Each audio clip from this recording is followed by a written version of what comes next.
ಹಲವಾರು ಮಂದಿ ಕೇಳುವ ಒಂದು ಪ್ರಶ್ನೆಯಾಗಿದೆ, ಇಸ್ಲಾಮಿನಲ್ಲಿ ಮದರಂಗಿ ಅಥವಾ ಮೆಹಂದಿ ಹಾಕುವುದು ಪರ್ಮಿಷಬಲ್ ಅಥವಾ ಹರಾಮ್ ಅಂತ ಕೇಳ್ತಾ ಇದ್ದಾರೆ. ಇದಕ್ಕೆ 3 ವಿಧಾನದಲ್ಲಿ ಉತ್ತರ ಕೊಡಬಹುದು. ಈ ವಿಡಿಯೋವನ್ನು ಪೂರ್ತಿಯಾಗಿ ವೀಕ್ಷಣೆ ಮಾಡಿ ಅರ್ಥ ಆಗಬಹುದು. ಒಂದನೇ ಸಂದರ್ಭ ಏನು ಅಂತಂದ್ರೆ, ವಿವಾಹಿತ ಮಹಿಳೆಯರು ತನ್ನ ಪತಿಯ ಸಂತೋಷಕ್ಕಾಗಿ ಅಥವಾ ಆಕರ್ಷಣೆಗಾಗಿ ಮದರಂಗಿ ಹಚ್ಚುವುದು ಇಸ್ಲಾಮಿನಲ್ಲಿ ಸುನ್ನತ್ ಅಥವಾ ಪ್ರಶಂಸನೀಯವಾಗಿರುತ್ತೆ. ಎರಡನೇ ವಿಧಾನ ಏನು ಅಂತಂದ್ರೆ, ಅವಿವಾಹಿತ ಮಹಿಳೆಯರು ಅಥವಾ ಮದುವೆಯಾಗದ ಮಹಿಳೆಯರು ಅನ್ಯ ಪುರುಷರ ಗಮನ ಸೆಳೆಯುವ ಉದ್ದೇಶದಿಂದಲೋ ಅಥವಾ ಇನ್ನಿತರ ಯಾವುದೇ ಉದ್ದೇಶದಿಂದಲೋ ಮದರಂಗಿ ಅಥವಾ ಮೆಹಂದಿ ಹಾಕಿದ್ದರೆ ಅದು ಕರಾಹತಾಗಿ ಬರುತ್ತೆ ಅಥವಾ ಅದು ತಪ್ಪಾಗಿ ಬರುತ್ತೆ. ಮೂರನೆಯದು ಹರಾಮಾಗುವ ಸಂದರ್ಭ ಯಾವಾಗೆಲ್ಲ ಬರುತ್ತೆ ಅಂತಂದ್ರೆ, ಅನ್ಯ ಪುರುಷರನ್ನು ಆಕರ್ಷಿಸುವ ಉದ್ದೇಶದಲ್ಲಿ ಯಾರಾದರೂ ಮೆಹಂದಿ ಹಾಕಿದಿದ್ದರೆ ಅದು ಹರಾಮಾಗಿ ಬರುತ್ತೆ. ಹಾನಿಕಾರಕ ಕೆಮಿಕಲ್ ಪ್ರೊಡಕ್ಟ್ ಇರುವಂತಹ ಮೆಹಂದಿ ಅಥವಾ ಮದರಂಗಿಯನ್ನು ಯಾರಾದರೂ ಹಾಕಿದರೆ, ಬಳಕೆ ಮಾಡಿದರೆ ಅದಕ್ಕೂ ಕೂಡ ಹರಾಮ್ ಬರುತ್ತೆ. ಹಾನಿಕಾರಕ ಕೆಮಿಕಲ್ ಇರುವಂತಹ ಪ್ರಾಡಕ್ಟ್ ಅನ್ನು ಬಳಸುವ ಮುನ್ನ ಎಲ್ಲಾ ಮಹಿಳೆಯರು ಎಚ್ಚರ ವಹಿಸಬೇಕು. ಕಾರಣ ಅಂತವರ ಫರ್ಜ್ ನಮಾಜ್ ಆಗಲಿ ಇನ್ನಿತರ ಯಾವುದೇ ನಮಾಜ್ ಆಗಲಿ ಅಲ್ಲಾಹನು ಕಬೂಲ್ ಮಾಡುವುದಿಲ್ಲ.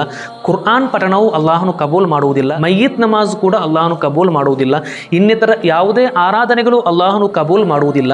ಆದ್ದರಿಂದ ಇಂತಹ ಪ್ರಾಡಕ್ಟ್ ಅನ್ನು ಬಳಸುವ ಮುನ್ನ ಎಲ್ಲರೂ ಕೂಡ ಎಚ್ಚರ ವಹಿಸಬೇಕು. ಎಲ್ಲರಿಗೂ ಕೂಡ ಈ ಸಂದೇಶವನ್ನು ತಲುಪಿಸಿ ಒಳ್ಳೆಯದಾಗಲಿ. ಇದೇ ರೀತಿ ಸರಳ ಮತ್ತು ಸ್ಪಷ್ಟ ಕನ್ನಡದಲ್ಲಿ ಮನೆಯಲ್ಲೇ ಕುಳಿತು ಆನ್ಲೈನ್ ಮದ್ರಸಾ ಕಲಿಯಬೇಕೆಂಬ ಉದ್ದೇಶ ಇದೆ ಎಂದಾದರೆ Ilm academy is the best choice for you. Contact now.